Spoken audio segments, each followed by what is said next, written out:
Estamos con Britney Bartlett, Vicepresidenta de Mercadeo de Cisco Américas. Britney, how are you? I am great. How are you? I'm great, thank you. Britney, how do you manage the opportunities of the market in a hybrid world?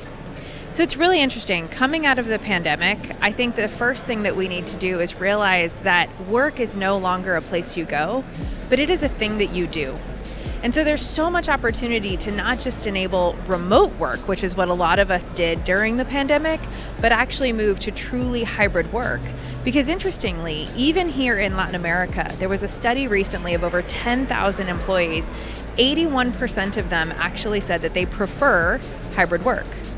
And over 42% expect that they will be able to work from home at least 3 days a week. So even here in this culture that is so important for us to be able to get together in person like we get to be able to do today, it still means that people want the flexibility that they can to be able to work remotely.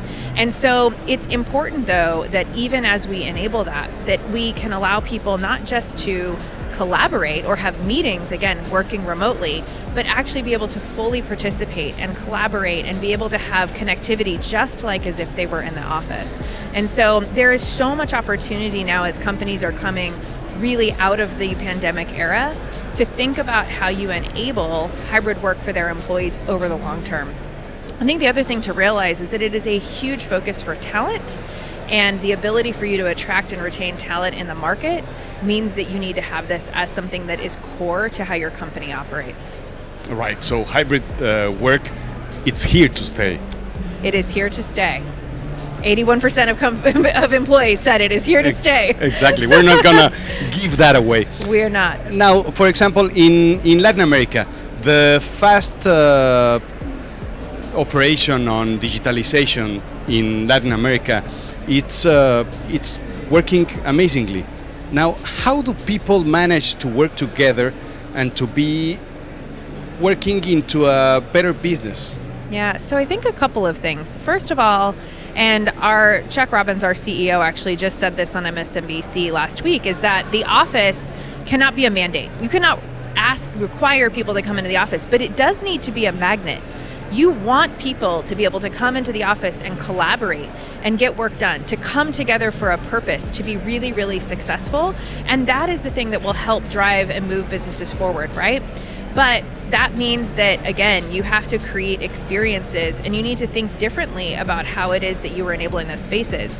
So I think for many companies out there, as they think about digitization of their business, there is an opportunity to rethink their entire real estate strategy and actually look at making opportunities for their employees to be able to come in and really feel at home and give a place to collaborate in the office.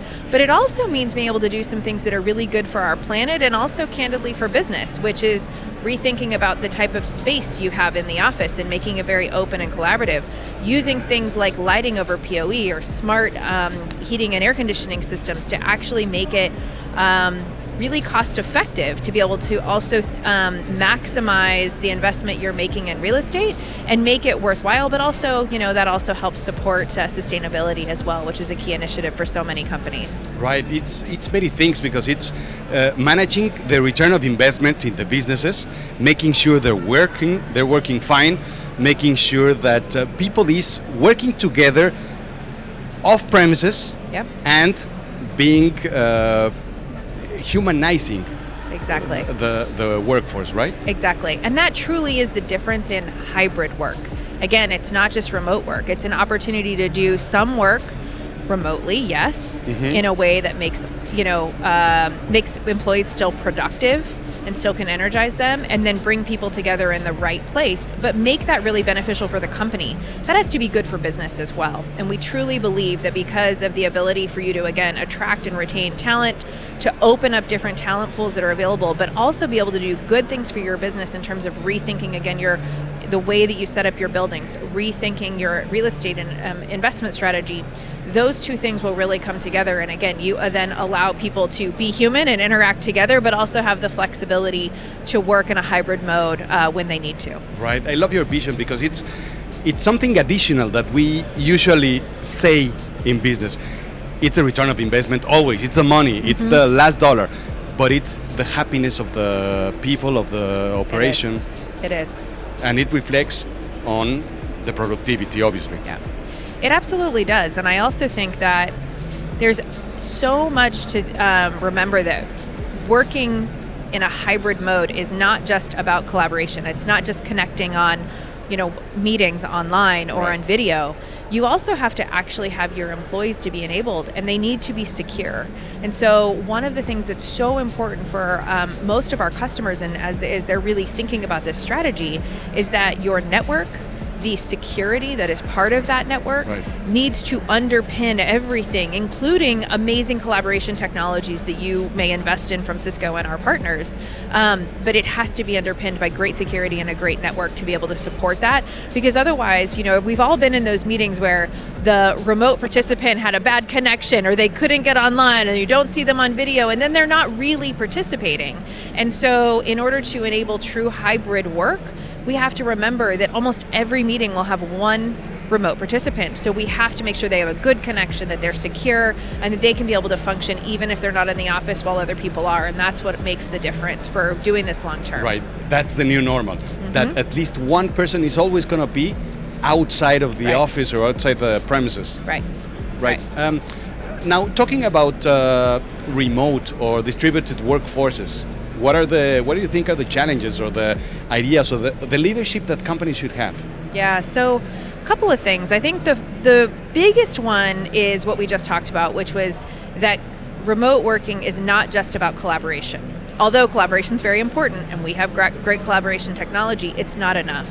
You really do have to have network, and you have to have the network with security in order to be successful. And so as you're thinking about a distributed workforce, it's not just distributed people. We're also in a place where distributed data, you have distributed applications. Customers are operating across multiple clouds in many different parts of a region, a country, or even the world. And so in order to do that, you have to be able to connect people no matter where they are with the applications, and ultimately secure that no matter where that data lives or the application lives. And so that is the real trick that customers really need to be thinking about, that companies need to be thinking about. And I think as Cisco, we feel like we're in a very good position because we are, as a leading network provider, the one that connects all of the data, the applications, and the people together. Well, that also means that is the biggest threat vector from a security perspective. And so we embed security into the network. And so this gives us and our companies that we work with a unique advantage to be able to say we are embedding security into everything we're doing. And that will allow much more flexibility and innovation, because security is often seen as a hindrance to innovation. I would like to digitize. I would like to provide more applications. I would like to allow people to work from anywhere, but I need to keep my data secure. Well, if you embed that, then that gives you the ability to have agility and be able to actually innovate while also keeping your company protected. Right. I love that, because sometimes as a customer, as a user, you think that you have the ideas or the solutions, but you forgot something. I forgot the people, I forgot the data, I forgot the applications, I forgot the something. You're always going to forget something. And Cisco has been able to think about everything on the environment. Yes, I think that it's one of the biggest advantages of, sometimes the breadth of our portfolio can be overwhelming, but what it allows us to really do is look at things end to end, right? And understand some of our customers' biggest challenges. And that's really the way that we're trying to approach the market. For many years, we've been successful showing up with amazing products, and we still have amazing products. But at the end of the day, what we're really trying to do is get closer to our customers and ensure they know that we're helped to solve some of the biggest challenges. And they're things we were thinking about before the pandemic, but they are even more important now. Things like reimagining how you're putting your applications out into market by giving full stack observability across the board, being able to transform your infrastructure to meet the new demands of digitization. Everything that can be connected will be connected, so it's important that we do that. Of course, we've talked about enabling hybrid work, and ultimately, yes, being able to secure enterprises of all sizes. And so those are the 4 problems that Cisco can really go help solve end to end, and that's what we're going to be telling the market about as we move forward. Right. What can you tell the people about the next steps of Cisco? What are you planning? What's the vision of the next years? Yeah. So I think the biggest thing that I want to share is specifically Cisco here in Latin America, which this is such an important region for us. And it is absolutely a critical market that we will continue to invest in. And so a couple of things you're going to see. The first is that we are going to be very, very focused on, again, talking about those key problems that we can solve for our customers. So that is going to be, that you're going to see that show up continuously in the market in a very, very simple way. The other thing, and this is important for all of the leaders that are out there, is that, you know, our customer base and the employee base, candidly, of our customers is changing. And that actually Gartner shared with us by 2025, over 75% of our workforce is actually going to be millennials and Gen Z. And so I know, right? It is changing so rapidly. And so what you're going to see is that Cisco is going to show up in the market in a little fresher, more, you know, a way to make sure that we stay really relevant to that audience, while also, again, talking about how we can help support their businesses and move forward. So those are some of the things you can see as we move forward. I think I need an upgrade. Yes. Anyway, one last question, Britney. What do you like to connect with? So that's a great question. It's a philosophical question. It's a philosophical question. Now I have to think about that. Most importantly, I love to connect with people. Right. I do. It has been an amazing opportunity to be here, again, in person. I do love hybrid work. It gives me the ability to be at home sometimes. But I do love now truly being able to do hybrid work and coming together with these amazing, amazing people to get to spend time with our partners, our customers, and our team. It's been so fulfilling. How about this event? It's been incredible. Absolutely refreshing. incredible. It is refreshing. The energy is so wonderful. Right. We needed this. We needed to humanize once again this technology and being with people, sharing and talking with them. Yes. Thank you, Britney. Thank you so much. Muchas gracias a todos y no olviden conectarse a través de nuestras redes sociales, a través del hashtag #CiscoConnectLatam, y estamos aquí en Cisco Studio y continuamos con más pláticas, entrevistas y pues, muchísimas cosas más que hay aquí.